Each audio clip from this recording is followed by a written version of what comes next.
Rotation and revolution of Earth. We have studied in the previous class that the Earth has an imaginary line running through its center. This line is called its axis. The axis of the Earth is slightly tilted. The two opposite points on the Earth's surface through which its axis passes are known as its poles. അതായത് നമ്മൾ പഠിച്ചിട്ടുണ്ട് എർത്തിനെ ഒരു imaginary ലൈനിലാണത് എന്ത് ചെയ്ത് വെച്ചിരിക്കുന്നത്, ഘടിപ്പിച്ച് വെച്ചിരിക്കുന്നത് എന്നല്ലേ. ആ ലൈനിനെയാണ് നമ്മൾ എന്തെന്ന് പറയുന്നത്, ആക്സിസ് എന്ന് പറയുന്നത്. അതൊരു ഇമാജിനറി ലൈനാണ്. ഓക്കെ, ഇനി ഈ ആക്സിസ് ജസ്റ്റ് ഒന്ന് എന്താ പറയുക, ടൈറ്റിൽഡ് ആയിട്ടാണ് ഇരിക്കുന്നത്. അതുകൊണ്ട് തന്നെ ഈ രണ്ട് ഓപ്പോസിറ്റ് പോയിൻറ്റ്സ് ഉണ്ടല്ലോ, ആക്സിസ് പാസ് ചെയ്യുന്ന രണ്ട് ഓപ്പോസിറ്റ് പോയിൻറ്റ്സിനെയാണ് നമ്മൾ എന്തെന്ന് പറയുന്നത്, പോൾസ് എന്ന് പറയുന്നത്.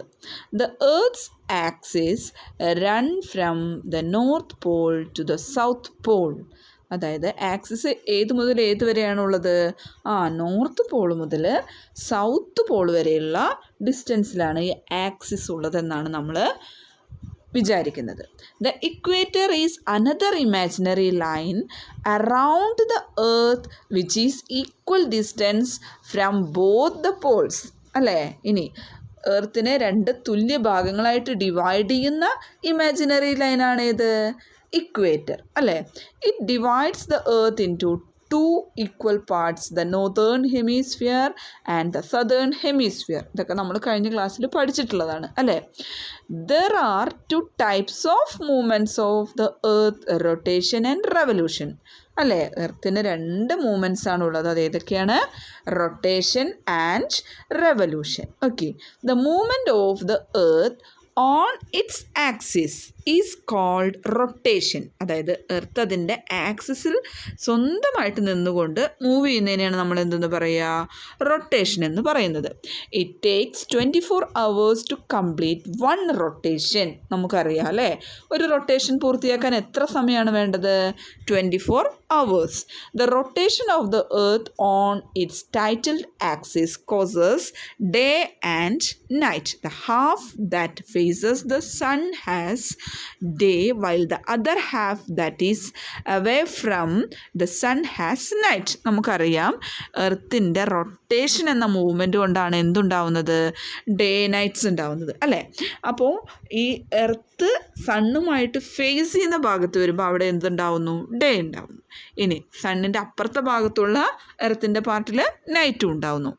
അപ്പോൾ എങ്ങനെയാണ് ഡേ ആൻഡ് നൈറ്റ് ഉണ്ടാവുന്നത്, എർത്തിൻ്റെ റൊട്ടേഷൻ മൂലം. Okay, the earth moves around the sun in a fixed path called orbit. This movement is called revolution. അല്ലേ, റെവല്യൂഷൻ എന്ന് പറഞ്ഞു കഴിഞ്ഞാൽ എന്താണ്, നമ്മുടെ ഓരോ പ്ലാനറ്റ്സിനും സ്വന്തമായിട്ട് സണ്ണിന് ചുറ്റും ഓർബിറ്റ് ഉണ്ട് അല്ലേ. അങ്ങനെയുള്ള ഈ ഓർബിറ്റിൽ കൂടെ എർത്ത് മൂവ് ചെയ്തിട്ട് അതിൻ്റെ ഓർബിറ്റ് ഫുള്ളായിട്ട് മൂവ് ചെയ്ത് കംപ്ലീറ്റ് ചെയ്യാൻ എടുക്കുന്ന ആ ഒരു മൂവ്മെൻറ്റ്, അതിനെയാണ് നമ്മൾ റെവല്യൂഷൻ എന്ന് പറയുന്നത്. The earth completes one revolution around the sun in 365 1/4 days. ഇങ്ങനെ ഒരു റെവല്യൂഷൻ കംപ്ലീറ്റ് ചെയ്യുന്നതിന് വേണ്ടി എർത്ത് എത്ര സമയമാണ് എടുക്കുന്നത്, 365 ദിവസങ്ങളാണ് എടുക്കുന്നത്. This time period makes 1 year on the earth. ഈ ഒരു സമയപരിധിയാണ് നമ്മൾ ഒരു വർഷം എന്ന് പറയുന്നത്. The revolution of the earth is responsible for the change in seasons. When the earth move around the sun on its tilted axis, then half of the earth is near the sun while the other half is away from it.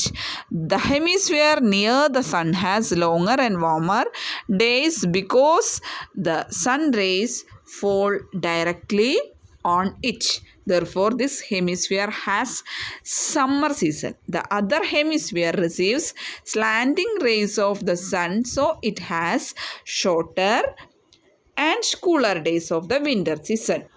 In between these two seasons, both the hemispheres also experience autumn and spring when it is neither very hot nor very cold. അതായത് നമ്മൾ പഠിച്ചിട്ടുള്ളതാണ് നമ്മുടെ എർത്തിൽ different seasons ഉണ്ടാവുന്നത് ഈ revolution നടക്കുന്നത് കൊണ്ടാണ്. അപ്പോൾ സണ്ണിനോട് അടുത്ത് വരുന്ന എർത്തിൻ്റെ പോർഷനിൽ സമ്മർ സീസണും അകലെ വരുന്ന ഭാഗങ്ങളിൽ വിൻ്റർ സീസണും അനുഭവപ്പെടുന്നു. കൂടാതെ മിഡിൽ പൊസിഷനിൽ വരുമ്പോൾ സ്പ്രിങ്ങും ഓട്ടവും സീസൺ ഓപ്പോസിറ്റ് സൈഡ്സിൽ ഉണ്ടാകുന്നു. 3ാം ക്ലാസ്സിൽ നമ്മളിതിനെപ്പറ്റി ഡീറ്റെയിൽഡ് ആയിട്ട് പഠിച്ചിട്ടുള്ളതാണ് അല്ലേ.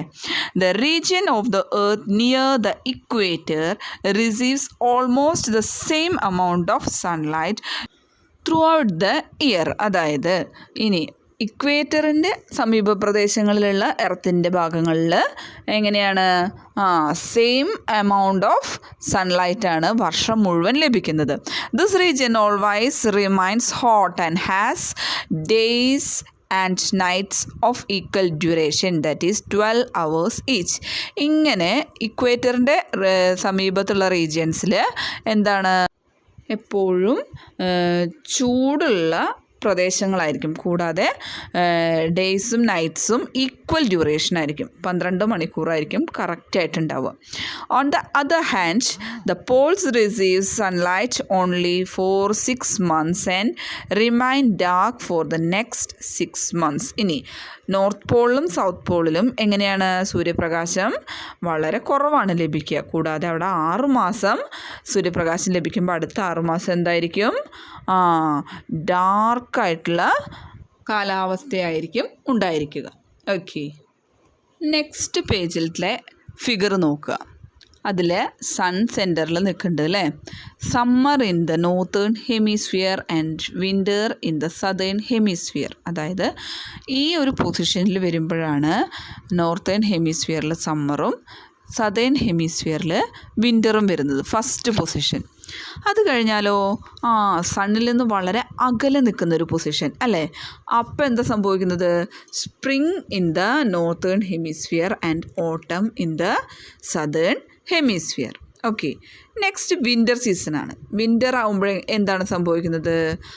സണ്ണിനോട് അധികം അടുത്തുമല്ല അകലെയല്ലാത്ത പൊസിഷൻ അല്ലേ. അതെന്താണ് സംഭവിക്കുന്നത്? Winter in the northern hemisphere and the summer in the southern hemisphere. Next, autumn in the northern hemisphere and the spring in the southern hemisphere. അതായത് ഇതിപ്പോൾ ജസ്റ്റ് 4 സീസൺസ് എർത്ത് ഏതെല്ലാം പൊസിഷൻസിൽ വരുമ്പോൾ ഏതെല്ലാം സ്ഥലങ്ങളിൽ ഉണ്ടാവുന്നു എന്നതിനെ പറ്റിയാണ് കാണിക്കുന്നത്. How seasons are caused. സൂര്യനിൽ നിന്നുള്ള ഡിഫറെൻ്റ് ആയിട്ടുള്ള അകലങ്ങൾ വരുമ്പോൾ സീസൺസ് മാറുന്നു. Okay, next stars. You can see tiny stars twinkling in the sky on a clean night അല്ലേ. രാത്രിയിൽ നല്ല തെളിഞ്ഞ ആകാശത്ത് നിങ്ങൾക്ക് നക്ഷത്രങ്ങൾ തിളങ്ങുന്നത് കാണാനായിട്ട് കഴിയും. These appear so small because they are very very far away from the earth. അതായത് നമുക്ക് ഭൂമിയിൽ നിന്ന് നോക്കുമ്പോൾ സ്റ്റാർസ് വളരെ ചെറുതായിട്ടാണ് തോന്നുന്നത്. എന്താണ്? അത് ഭൂമിയിൽ നിന്ന് വളരെ വളരെ അകലെ ആയതുകൊണ്ടാണ് നമുക്ക് സ്റ്റാർസ് ചെറുതായിട്ട് തോന്നുന്നത്. A star is a huge ball of gases which gives out heat and light energy. Stars differ greatly in their sizes. Some stars are small while others are very big. അതായത് stars എന്ന് പറഞ്ഞു കഴിഞ്ഞാൽ എന്താണ്? Huge ball of gases ആണ്. കൂടാതെ അവ എന്തൊക്കെയാണ് produce ചെയ്യുന്നത്? ഹീറ്റും ലൈറ്റും പ്രൊഡ്യൂസ് ചെയ്യുന്നുണ്ട്. ഇനി എല്ലാ സ്റ്റാർസും ഒരേ വലുപ്പത്തിലായിരിക്കില്ല. ചിലത് ചെറുതായിരിക്കും, മറ്റു ചിലത് വളരെ വലുതായിരിക്കും. We see stars in groups in the sky. നമുക്ക് സ്റ്റാർസിനെ ഇങ്ങനെ കൂട്ടമായിട്ട് ആകാശത്ത് കാണാനായിട്ട് കഴിയും അല്ലേ.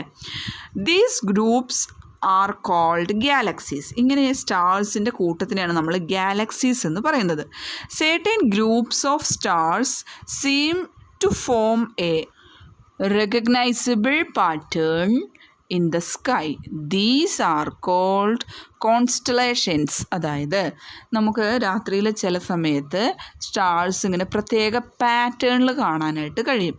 അത്തരം പാറ്റേൺസിനെയാണ് നമ്മൾ എന്തെന്ന് പറയുക, കോൺസ്റ്റലേഷൻസ് എന്ന് പറയുന്നത്. Some of the constellations are Ursa Major, Ursa Minor and Orion. ഇനി അത്തരം കോൺസ്റ്റലേഷൻസിന് എക്സാമ്പിൾസ് ആണ് ഏതൊക്കെ? Ursa Major, Ursa Minor, Orion തുടങ്ങിയവയൊക്കെ. ഓക്കെ.